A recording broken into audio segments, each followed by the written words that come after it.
Hello everyone, welcome to my new modeling episode, and today we are making Lamborghini Huracan from Aoshima and Liberty Walk. So as you can already tell, this is not a stock version of a car, but reimagining by famous Japanese tuner studio Liberty Walk. On the box you can see the proud owner of Liberty Walk, Wataru Kato, and some pictures of complete model. This kit does not include any kind of tools or paint, but still has some beginner-friendly features, such as vinyl decals, already pre-installed body kit, and adjustable suspension. And if you decide not to paint this model kit, the plastic is already a correct color. So let's open the box and see what's inside.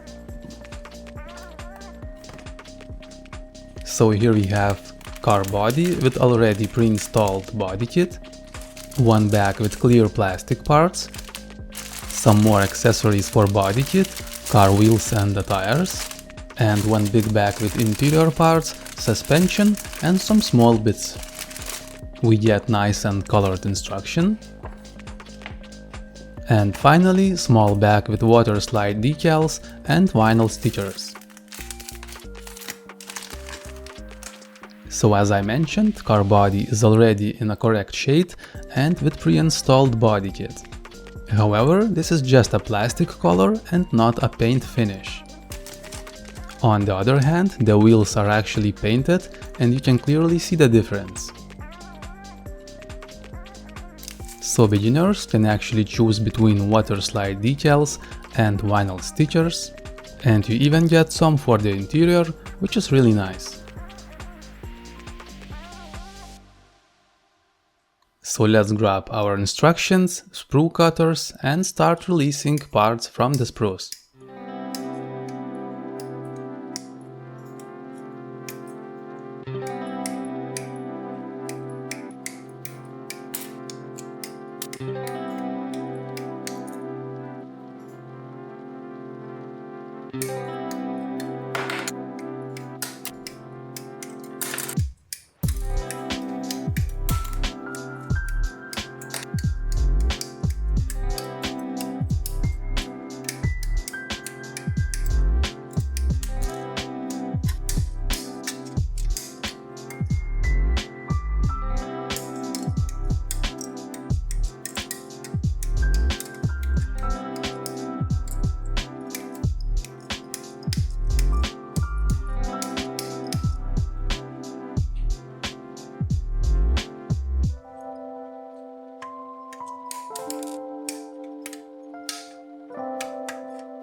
So after all parts have been released from the sprues, we need to tidy them up with a hobby knife and sprue cutters.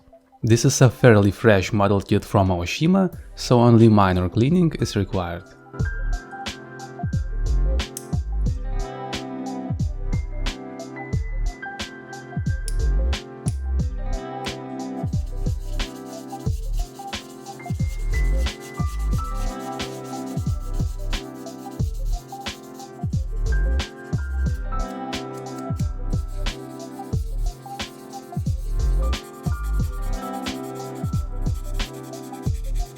So after I released all the parts from the sprues and prepared the surfaces, it was finally time to start priming. I also decided to repaint the wheels, cause I'm going for a custom paint job and not the one that is shown on the box.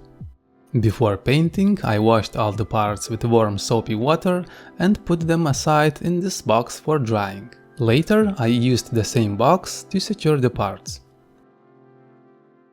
So this time I'll be experimenting and will try to go with a candy finish, that's why I will use black primer. I used black primer from AQ Interactive and just poured it directly into airbrush from the bottle.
After priming, car body had lots of imperfections and dust stuck to it, so I tried to fix it with sanding sponges and sanding paper.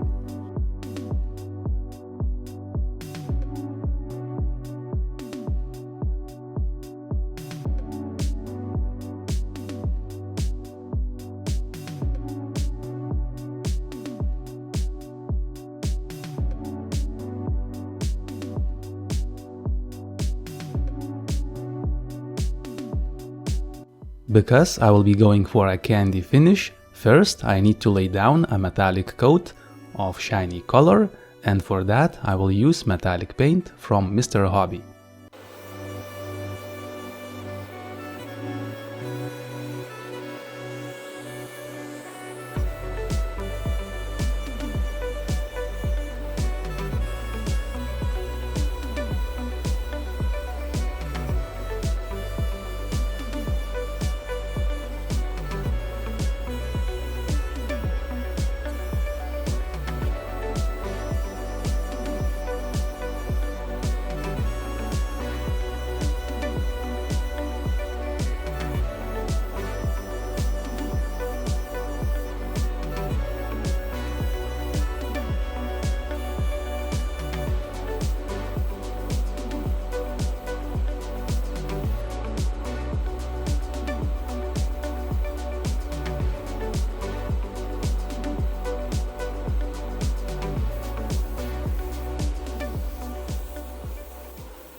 After metallic paint, car body looked very nice, and I almost wanted to leave it that way. But still we have to try something new and apply that second coat of candy color. I chose candy color from MIG Ammo, and later it turned out to be quite a mistake, because I couldn't really see the buildup of paint and it was building on the edges. I couldn't really track down the coverage and applied way too much of this product. I ended up with a very thick layer of paint that dried for a few weeks. So it boils down to me just not doing a proper research and rushing with a project.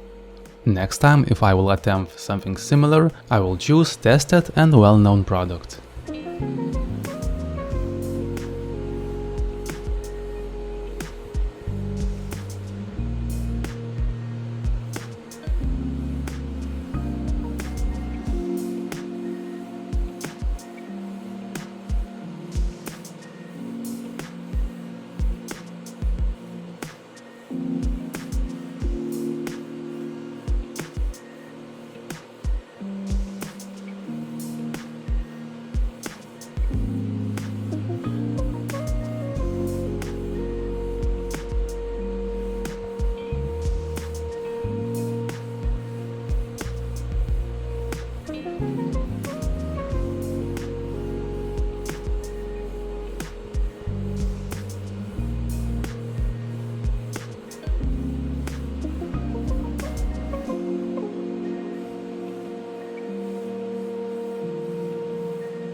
So after final layer of paint, car body looked really nice, but unfortunately finish was very fragile and sticky. No matter how long I waited, it remained the same even after 3 weeks, so I decided to just go with it no matter what. This model kit relies heavily on vinyl stickers for the window trims, but I decided to go with the traditional method and just used regular masking tape. Later I managed to use some of the vinyl stickers, but it was just like a masking tape more than anything else.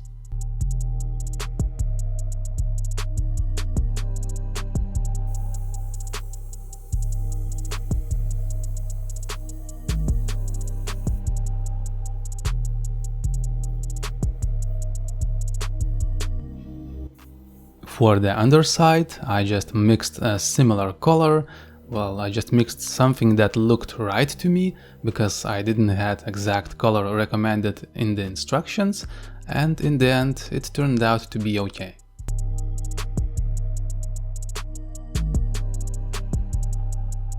As I mentioned previously, I decided to repaint the wheels, and I think something like white in combination with silver would look quite nice.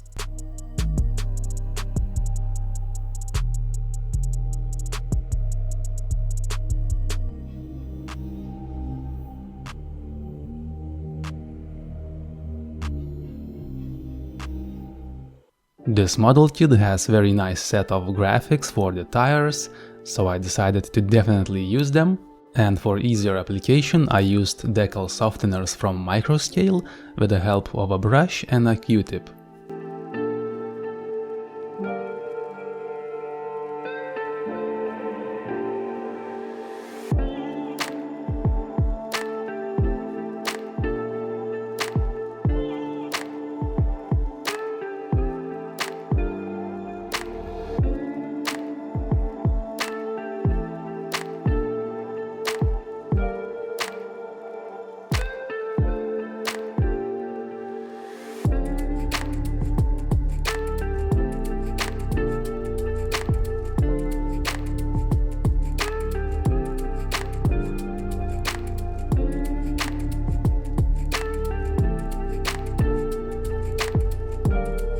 Brake calipers were already in this nice yellow color, so I decided not to paint it and just added a vinyl sticker. The same can be said about the brake discs, cause I haven't painted them either.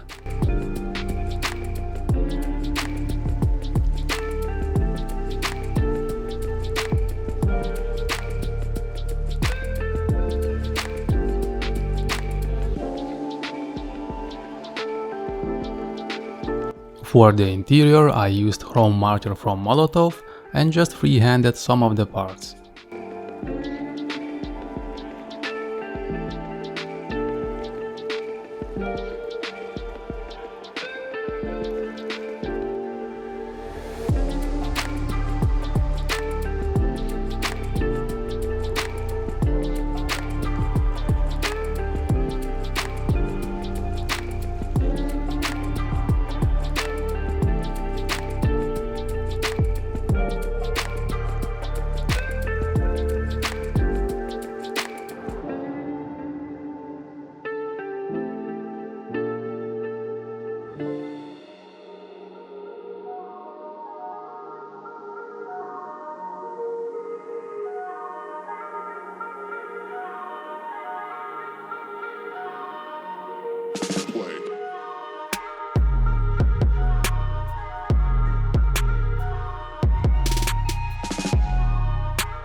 So model in general felt kinda modern and even over-engineered in some places. I can't say this is a bad thing, but some portions of a model is just really too over-engineered and it's just more of a struggle than a pleasant experience. Especially this is true when we talk about suspension parts with that adjustability. For this reason I just had to keep the body installation portion out of the video, because I just couldn't install the car body without a portion of suspension just falling off.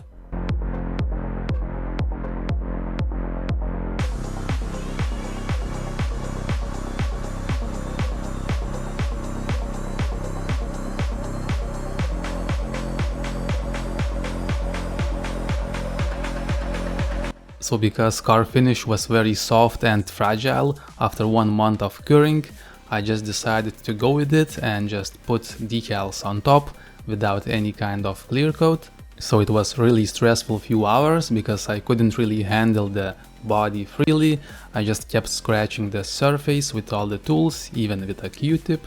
I was afraid to use too much force, because that way I would definitely leave a finger mark, and in some sections of a build this kit really requires some excessive force, especially if you paint the connection points. This is something Gundam builders are really familiar with and something I still have to learn. However, this does not stop me from completing the model, and I was able to achieve a decent result.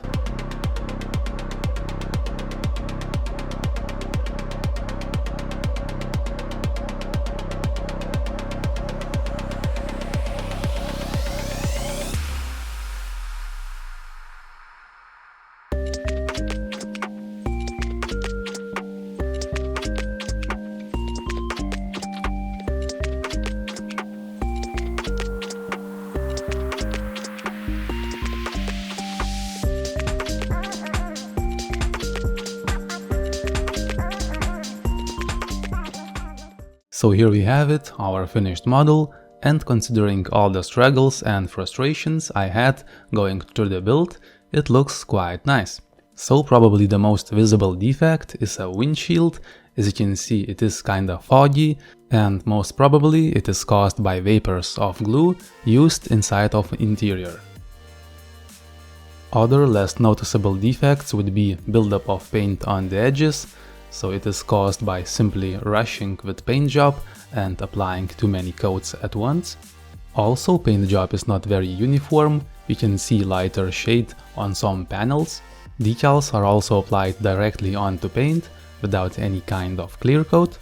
But model kit by itself is a quite high quality product, it has all the bells and whistles and beginner friendly features. Instructions are very clear and parts require very minimal adjustments. And if you learn from my mistakes, I believe you can achieve a very nice model. For now I say thank you for watching and see you soon in my next modeling episode.